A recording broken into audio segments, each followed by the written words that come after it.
que voulez-vous? Les fours crématoires étaient insuffisants. Je n'arrivais pas à brûler tous les cadavres. Ça me créait des difficultés extraordinaires. Qu'est-ce que vous voulez? Je n'avais pas le temps de penser aux gens qui mouraient. Moi, ce qui m'intéressait, c'était le problème technique de mes fours crématoires. Là, nous sommes en présence de l'homme totalement irresponsable, qui n'a qu'une tâche technique à faire, et le reste ne l'intéresse pas. Le travail... Arbeit macht frei. Oui. Oui, mais justement, ça c'est très typique de notre société technicienne de de donner à l'homme l'illusion qu'il va se réaliser et devenir libre par le travail. C'est très important parce que c'est marxiste. En réalité, Marx vous dit, l'homme est devenu un homme grâce au travail. Et il a été hominisé par le développement du travail. Donc c'est en travaillant que l'homme se fait. Et Voltaire était tout à fait d'accord. Il avait déjà dit cela 80 ans avant Marx. C'est par le travail que l'homme se fait, qu'il existe. Et il existe en tant qu'homme, c'est-à-dire en tant qu'être libre. Seulement, le travail que le capteur d'éléphants au Cambodge effectue, ça n'a rien à faire avec le travail que l'ouvrier chez Renault est appelé à effectuer. Il y a eu ici une espèce de déformation radicale du travail. Vous comprenez, les ébénistes qui ont fait ce fauteuil dans lequel je me trouve du XVIIIe siècle, c'était des gens qui travaillaient, mais ils mettaient des journées pour faire un fauteuil. Et maintenant, le travail qui est effectué par l'intermédiaire, la médiation de robots, etc., n'a même plus aucune qualité constructive pour l'homme. Je pense dans ce domaine à une réflexion du sociologue Friedman qui disait, lorsqu'il parlait à l'époque du machinisme, c'est très important, l'ouvrier moderne, mais moderne c'était en 1940 qu'il écrivait, l'ouvrier moderne n'a plus rien de commun avec l'ouvrier ancien. L'ouvrier ancien, il connaissait le matériau sur lequel il travaillait. L'ouvrier moderne n'a plus besoin de connaître le matériau, il n'a besoin de connaître que sa machine. Et maintenant, on a fait un pas de plus, il n'a même plus besoin de connaître sa machine, il n'a besoin de connaître que les tableaux sur lesquels les ordinateurs lui donnent des indications. C'est-à-dire qu'il n'y a plus de véritable travail créateur d'un objet et créateur de l'être qui travaille. Le travail a complètement changé de nature. Eh bien, la liberté, nous en avons quand même déjà passablement parlé. La liberté porte toujours sur des éléments fondamentaux et essentiels de la vie humaine. Le loisir. Eh bien, le loisir pourrait être un élément de la liberté.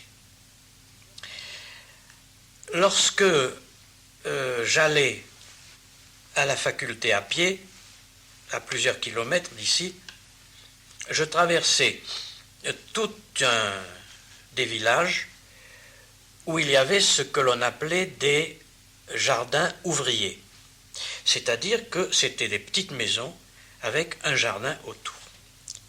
Et j'admirais toujours combien les ouvriers qui habitaient là prenaient de soin de leur jardin. C'était merveilleusement cultivé, comme en Hollande. C'était merveilleusement cultivé.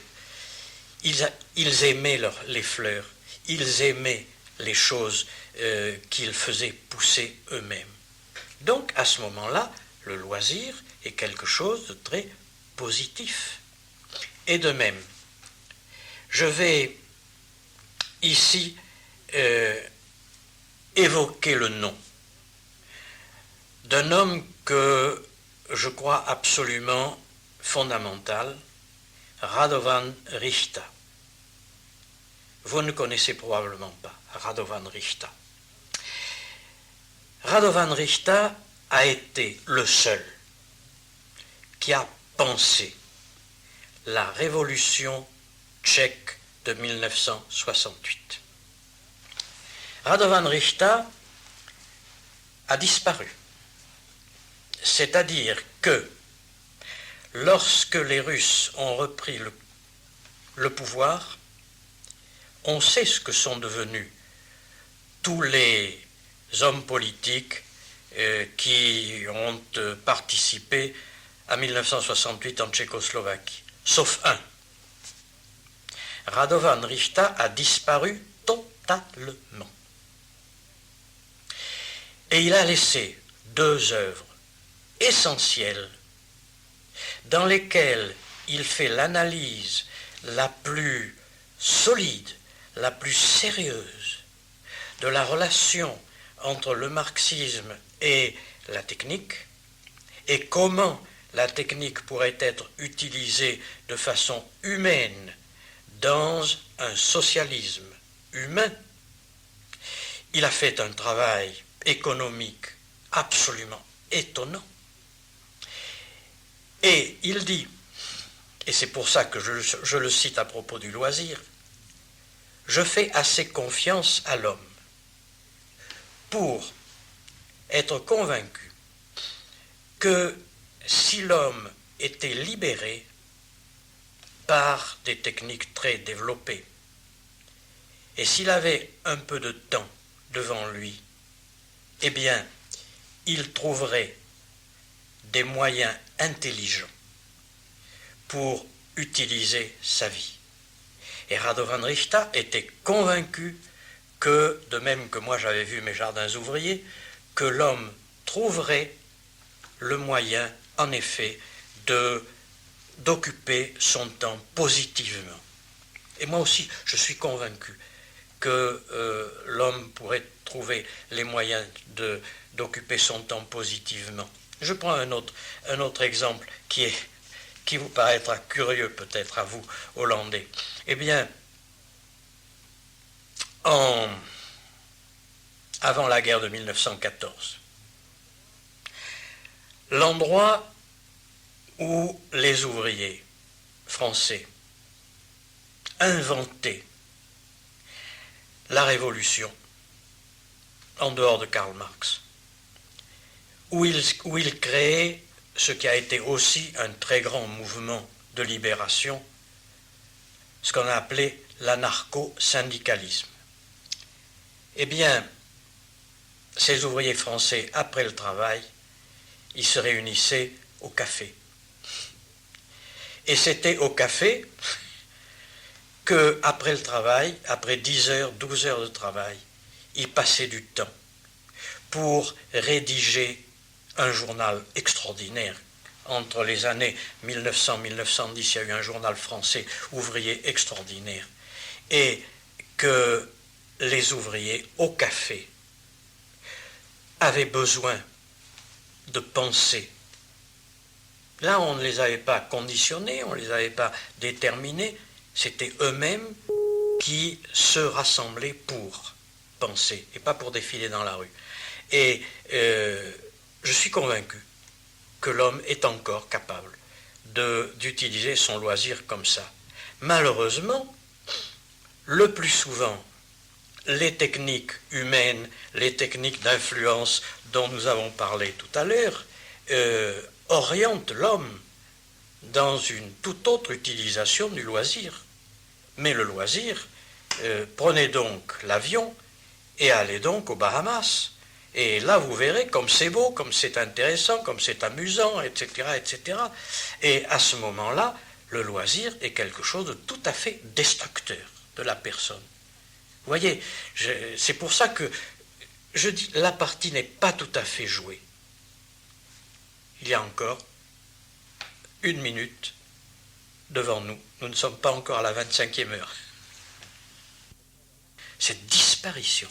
Et alors actuellement, où tout le monde nous parle de la démocratie en Tchécoslovaquie, etc., jamais personne ne le cite. Et c'est le seul livre important, en français ça a été, et il y a l'édition complète est en anglais. Il y a 2 volumes en anglais et 1 volume en français. La civilisation au carrefour. Vous donnez après le titre? Oui. Et puis, moi j'ai tiré du livre de Radovan Richta, mais en le citant, mon livre sur changer de révolution. Une culture technicienne est impossible parce que la culture suppose toujours des éléments inattendus, n'est-ce pas? L'apparition de quelque chose de nouveau. Et la technique répète indéfiniment ce qu'elle est. Alors, je ne veux pas dire que l'intelligence de la technique n'est pas possible. Si, bien entendu, il peut y avoir une société qui va développer des gens très intelligents, c'est sûr, mais intelligents dans un sens donné. Et d'autre part, une culture suppose la participation de tout le monde. Voilà, ça c'est l'élément qui est peut-être tout à fait décisif, c'est-à-dire que une culture, ça ne se fabrique pas à Paris, et puis ensuite on diffuse tout dans toutes les villes et ça sera la même chose partout. Mais non, il y a eu une culture paysanne de chaque tradition. Et quand on me dit que, on l'a dit en France, qu'il n'y a jamais eu de culture paysanne, c'est de la folie. Quand je vois les danses, les chants, les costumes, les fêtes, c'est la culture. Mais maintenant, il est impossible, dans une société technicienne, d'avoir des créations indépendantes de la technique. Je pense à quelque chose qui est tout à fait élémentaire. Il y avait une tradition, autrefois, chez les étudiants français, de ce que l'on appelait les journées de la Faluche. Alors la Faluche, c'était le bonnet des étudiants. Et pendant 2 ou 3 jours, les étudiants envahissaient les villes et inventaient des quantités de choses, créaient des chansons, créaient des spectacles, etc. C'était extraordinairement amusant et spontané. C'était vraiment eux qui l'inventaient. Maintenant, c'est absolument interdit. Parce que les journées de la Faluche, ça empêche la circulation. Alors, ça, dans les villes, n'est-ce pas, c'est pas possible. Bon. À la place, alors, on fabrique des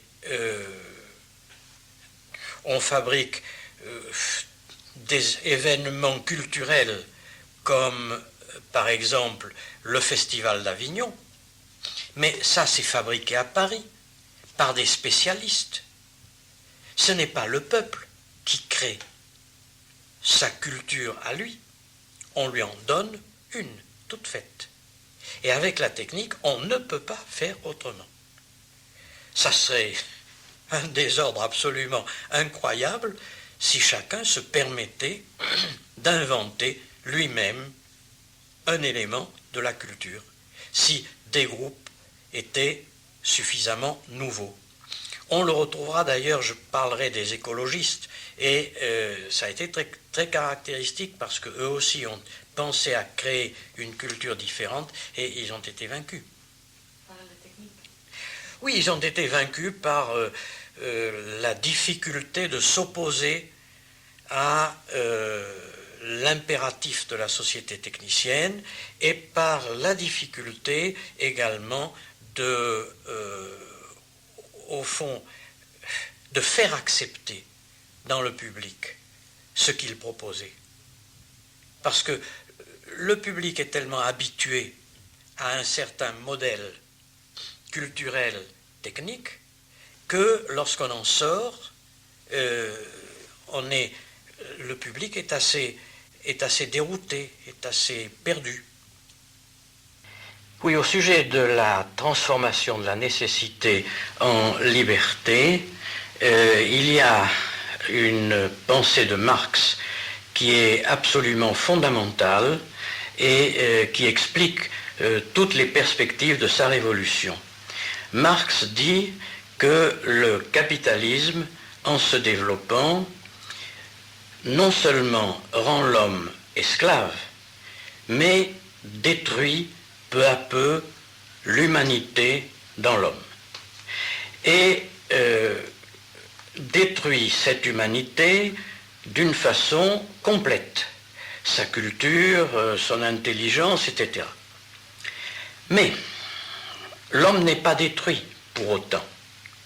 C'est-à-dire que lorsque on atteint le point où l'homme est dans une situation totalement inhumaine, alors il est obligé de se révolter et de détruire ce qui le ramène à cette inhumanité pour reconquérir l'humanité. Ce qui fait que le prolétariat, en se révoltant contre le capitalisme, à condition qu'il ait atteint le fond, qu'il ait atteint le plus mauvais, à ce moment-là, il va détruire le capitalisme, mais en même temps, il recrée l'humanité et une humanité nouvelle pour l'homme. Voilà le schéma de la pensée de Marx, et c'est pour ça que on a cette vision assez étonnante chez Marx, et quelquefois on ne comprend pas, quand Marx n'était pas d'accord pour qu'on améliore la situation ouvrière. Parce que améliorer la situation ouvrière, ça voulait dire que l'ouvrier n'atteindrait jamais le fond et ne rebondirait jamais, que donc la révolution n'aurait jamais lieu. Voilà. Eh bien, au cours de son histoire très longue, dont nous avons déjà dit quelques mots, l'homme s'est constitué peu à peu comme un sujet. Qu'est-ce que ça veut dire comme un sujet? Eh bien, cela veut dire qu'il prend ses décisions par lui-même, avec sa volonté, que d'autre part, il a créé une certaine compréhension du bien et du mal, c'est-à-dire de ce qui permet de continuer à vivre, et puis de ce qui détruit, tend à détruire la vie. Comme sujet, il se considère, lui, comme responsable, ou autour de lui, il cherche qui est responsable. Enfin, évidemment, être un sujet, et c'est la suite de ce que nous disions sur la liberté, c'est quelqu'un qui veut conquérir la liberté. Parce qu'il faut toujours se rappeler que la liberté n'est jamais une situation, ce n'est jamais quelque chose qui est acquis, qui est fait une fois pour toutes. La liberté n'est pas donnée par un gouvernement, par exemple, mais c'est l'homme comme sujet qui conquiert sa liberté. Or, voilà que nous sommes maintenant, avec le monde technique, dans une situation qui change complètement cette situation de sujet. C'est-à-dire que l'homme du monde technicien est prêt à ne plus être un sujet en échange de facilité, de consommation, de sécurité, en échange de tout un ensemble de bien-être que lui apporte cette société. Et en y réfléchissant, je pensais à l'histoire dans la Bible de Ésaü et du plat de lentilles. Ésaü, qui a faim, est prêt à échanger la bénédiction de Dieu et la promesse de Dieu contre le plat de lentilles qu'on lui apporte. Eh bien, de la même façon, l'homme moderne est prêt à abandonner sa situation de sujet contre le plat de lentilles que lui donne la société technicienne. Seulement, de même que Ésaü a été trompé dans son échange, de la même façon, l'homme qui abandonne sa situation de sujet est également trompé dans la société technicienne. En effet, il cesse d'être un sujet au profit de mensonges, Il ne voit pas que dans son choix, il est manipulé. C'est-à-dire qu'il est, il est transformé à l'intérieur par la publicité, par les médias, etc., etc. Compte tenu du fait que le manipulateur, celui qui crée la publicité ou celui qui crée la propagande, est lui aussi manipulé. Et que par conséquent, il n'y a pas un méchant qui est responsable, celui qui fait de la publicité et puis des pauvres gens. Non, nous sommes tous responsables en même temps. Et nous sommes en présence d'un mensonge qui est général dans la société technicienne, par exemple le mensonge de la facilité. On nous dit que tous les moyens qui nous entourent, techniques, facilitent la vie. Mais non, ça ne facilite absolument pas la vie.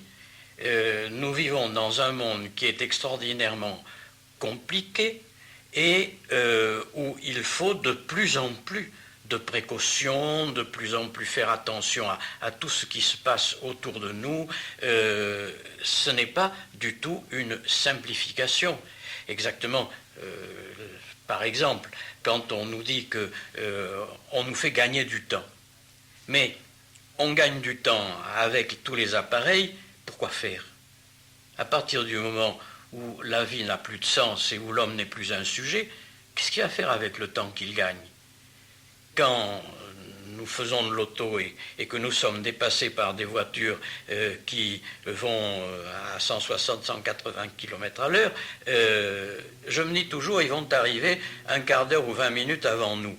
Et puis après, qu'est-ce qu'ils vont faire avec ce quart d'heure ou ces 20 minutes? Rien, rien.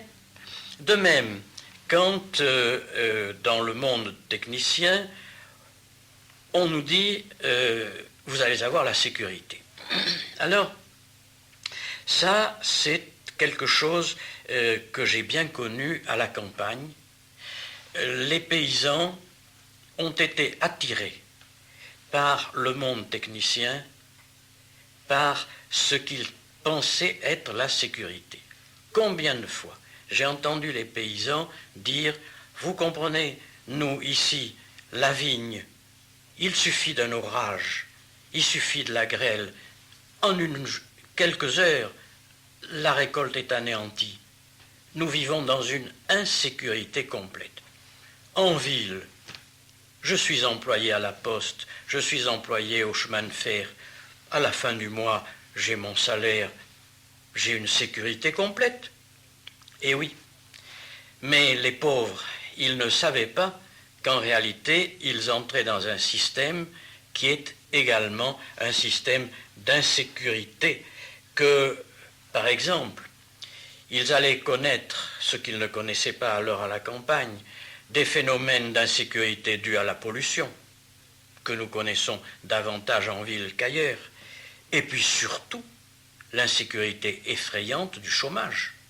Alors ça, les paysans, il y a quelques années, n'y pensaient absolument pas. Quand on est en ville, quand on a un travail en ville, c'est simple. Et oui, mais à partir du moment où on devient chômeur, le risque, n'est-ce pas, est aussi grand. Il n'y a aucune espèce de sécurité.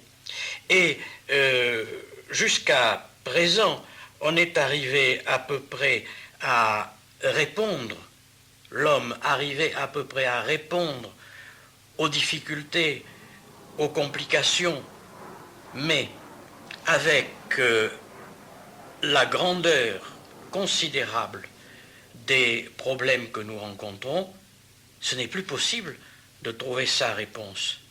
Le paysan qui perdait une partie de sa récolte, j'ai toujours vu comment il arrivait à retrouver quand même quelque chose pour vivre. Tandis qu'en ville, qu'est-ce que peut faire le chômeur? Qu'est-ce que peut faire celui qui est victime d'un accident? Il tend la main. Il est obligé d'attendre que l'État vienne à son secours. Autrement dit, la société technicienne nous ment lorsque elle nous annonce la possibilité de vivre sans danger, sans risque, etc. Et de même, lorsqu'elle nous promet d'améliorer notre consommation. C'est une consommation de quoi? Eh bien, quand on parle de la croissance de la consommation, il faut d'abord se rendre compte que c'est une consommation de gadgets, le plus souvent. Ce sont les gadgets qui se multiplient. Et puis surtout, le très grand problème, c'est que nous entrons dans un monde d'une consommation déséquilibrée.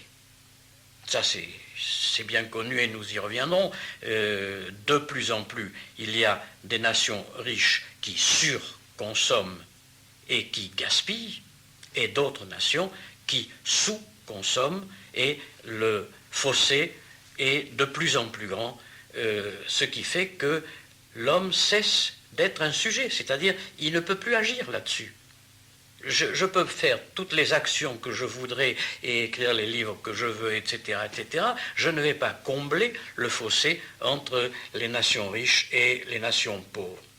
Alors, autrement dit, si l'homme veut quand même se comporter en sujet dans une société de ce genre, eh bien, il va être obligé de s'attaquer à des forces qui sont énormes. Il va être obligé de remettre en question les principes mêmes de cette société, sa philosophie. Il va se heurter à des organisations politiques, à des organisations syndicales, et il va avoir même contre lui, s'il veut se comporter comme sujet, il va avoir contre lui même ceux qui sont malheureux, même ceux qui sont exploités. Je pense aux ouvriers. En ce moment, enfin, c'est absolument effrayant de penser que, en France, se multiplient les manifestations d'ouvriers pour continuer les usines d'armement. Le drame pour ces ouvriers, ce n'est pas du tout la crise du Golfe, ce n'est pas l'invasion par l'Irak, etc. Non. Le drame, c'est qu'on ne peut plus leur vendre d'armes et par conséquent, les usines vont s'arrêter. Alors, on a cette vue absolument stupéfiante que La gauche a toujours été pour la paix, la gauche a toujours critiqué le développement des armements, et maintenant, ce sont les syndicats ouvriers qui réclament que l'on continue à fabriquer des armements. Ça montre, n'est-ce pas, à quel point être un sujet, c'est-à-dire prendre ses décisions par soi-même dans une société de ce genre, peut être difficile parce qu'on va rencontrer des oppositions exactement dans toutes les directions. Voilà, me semble-t-il, le conflit entre le sujet et la société technicienne. Et parce que la technique telle qu'elle s'est développée depuis un peu plus d'un siècle développe en même temps des effets qui sont positifs et négatifs, et que actuellement, plus la technique s'accélère, moins l'homme en est maître et moins il peut l'orienter. Et par conséquent, les effets négatifs deviennent extrêmement importants et l'homme ne peut plus les empêcher, les bloquer. Et quant à demander pourquoi l'homme a été créé, alors je ne sais pas si vous faites allusion à la création par Dieu de l'homme. Bien sûr que l'homme a été en effet créé avec un esprit d'invention, avec les possibilités au fond, d'utiliser le monde dans lequel il était et de le gérer.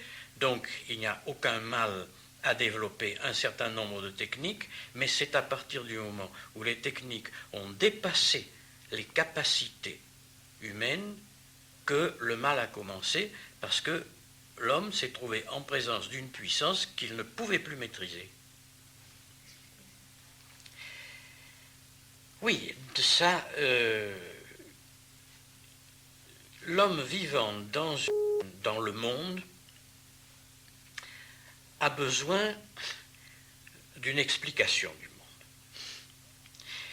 Et l'homme n'a pas, comme les animaux, où il l'a perdu, des instincts, un flair, qui lui permettent de se diriger exactement. Alors, il a fallu que l'homme organise le monde, et il y avait des choses permises et des choses interdites. Il y avait du bien, il y avait du mal. Et puis, en présence de certains aspects de la nature ou de certains phénomènes que l'homme ne s'expliquait pas, il valait mieux ne pas y porter la main. Et cela, c'était du sacré. Et le sacré permettait à l'homme d'avoir des points de repère, c'est-à-dire le sacré permettait à l'homme de voir ce qui est permis et ce qui est défendu. L'homme a toujours fonctionné de cette façon-là, et il n'a pas pu remplacer le sacré traditionnel.